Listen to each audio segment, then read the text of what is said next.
이런 가운데 국민의힘 내부에서도 이전과는 달리 윤석열 대통령 탄핵과 퇴진 등 강경한 발언들이 이어졌습니다. 특히 야권 입장에선 탄핵안을 통과시키려면 여당 이탈표 8명이 필요한데 여당이 이 탄핵 저지선을 지킬 수 있을지 우려의 목소리도 나오고 있습니다. 임성재 기자입니다.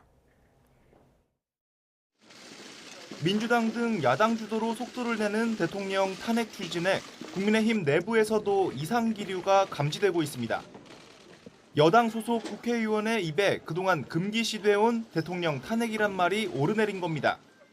탄핵에 대한 논의가 나올 수밖에 없는 상황이라 생각하고 있고요. 정상적인 대통령직 수행이 제 개인적인 의견입니다만 불가하다고 생각하고 있습니다.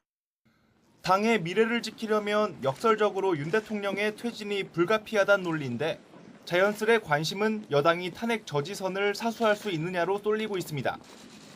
대통령 탄핵 소추안 의결을 위해선 의원 300명 중 3분의 2 이상 찬성표가 필요한데 8명만 이탈해도 무너지는 108명 단일 대우가 그 어느 때보다 위태롭게 느껴진다는 분석입니다.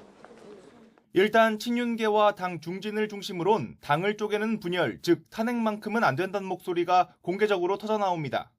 민주당의 그 상황을 저희들이 조금 더 파악을 하고 거기에 우리 의원들 의견을 또 모아서 저희들이 한번 말씀드리도록 그렇게 하겠습니다.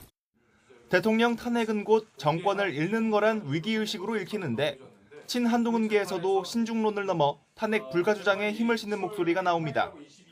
다만 앞선 김여사 특검법 재표결 등에서 최대 4명 이탈표가 나온 상황에서 이번 계엄 사태의 파장까지 감안하면 이탈 규모를 장담할 수는 없단 관측도 무시하기 어렵습니다. 이준석 의원의 얘기에 의하면 최소 6명 이상의 여당 의원의 탄핵 찬성 의사를 직접 확인했다고 합니다. 계파를 가리지 않고 탄핵은 안 된다는 목소리가 큰 건 박근혜 전 대통령 살해에서 비롯된 일종의 여당 내 트라우마가 작용했다는 분석입니다.